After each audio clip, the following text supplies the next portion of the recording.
Next 9 news में आपका बहुत बहुत स्वागत है। मैं हूं आपके साथ अबरारुल हक रहमानी। ज्योतिरादित्य सिंधिया का नाम आपने जरूर सुना होगा और जिस तरीके से उन्होंने मध्य प्रदेश की राजनीति में कांग्रेस को एक बड़ा झटका दिया था और साथ ही कांग्रेस की सरकार, कमलनाथ मुख्यमंत्री थे उस समय, उनकी सरकार को भी गिरा दिया था और ये धोखा इतना जोरदार था कि कांग्रेस पार्टी इससे आज तक उभर नहीं पाई है और कांग्रेस की स्थिति जो है मध्य प्रदेश में आज भी उसी जर्जर हालत में। लेकिन आज हम बात करेंगे ज्योतिरादित्य सिंधिया के उस पहलू की जिस पहलू के चलते वो भारतीय जनता पार्टी में शामिल हुए थे और उन्हें ये लग रहा था कि दरअसल कांग्रेस पार्टी में उनको जो सम्मान मिल रहा है उसी तरीके का या उससे भी ज्यादा सम्मान उनको बीजेपी में मिलता हुआ नजर आएगा। लेकिन ऐसा हुआ नहीं। उनकी उम्मीदों के मुताबिक जो है वो सारा काम होता नजर नहीं आया, क्योंकि जब ज्योतिरादित्य सिंधिया बीजेपी में शमूलियत इख्तियार करते हैं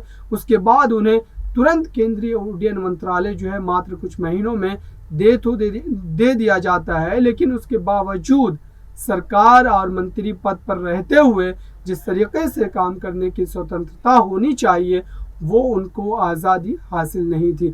और अब जबकि बीजेपी में उनका लगातार अपमान हो रहा है, उनके कई बयानों का अगर हम आकलन करें, आप भी देखें उन बयानों को, तो समझ में आएगा कि दरअसल ज्योतिरादित्य सिंधिया अब एक ऐसे मझधार में फंस गए हैं कि वो ना तो इस तरफ जा सकते और न ही उस तरफ जा सकते।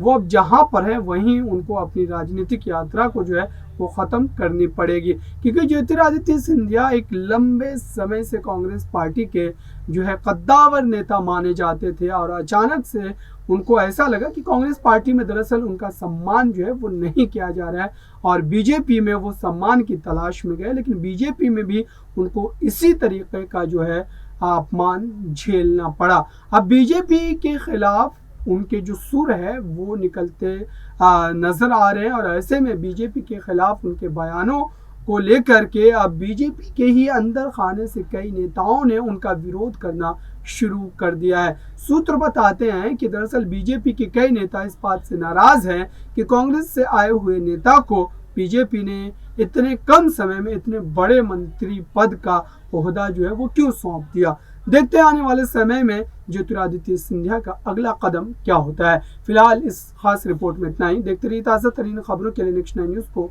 धन्यवाद।